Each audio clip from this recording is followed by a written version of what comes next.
tonnelier, c'est à ton tour, il faut du courage.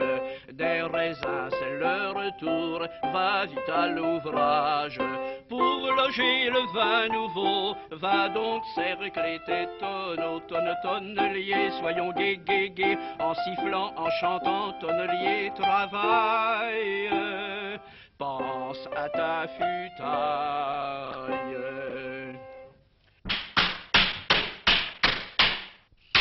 À Darney, dans les Vosges, un homme jeune exerce un vieux métier qui, dans sa forme actuelle, remonte aux Gaulois. Ses aïeux l'exerçaient déjà. Voici Monsieur Pierre, le tonnelier. Monsieur Pierre, je me permets de vous interrompre.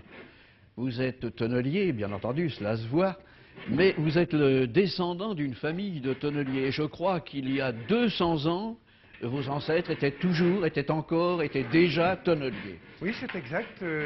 Mon arrière-grand-père venait du Doubs, où déjà il fabriquait des tonneaux pour les vins du Jura, je pense.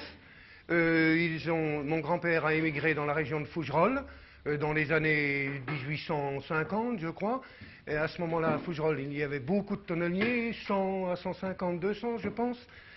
Il n'en reste plus.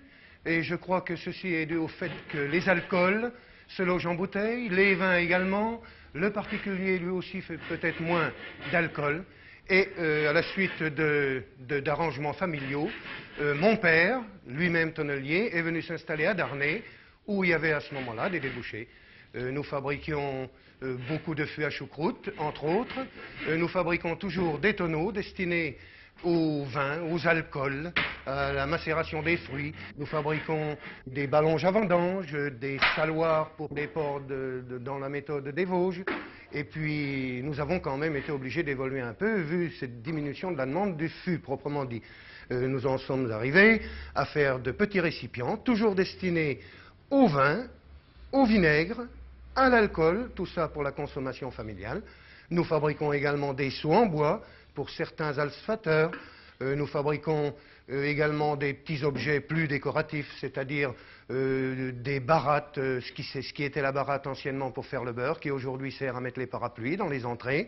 Nous fabriquons des cache-pots en chêne, vernis ou ciré ou bois naturel. Nous fabriquons des bacs à fleurs.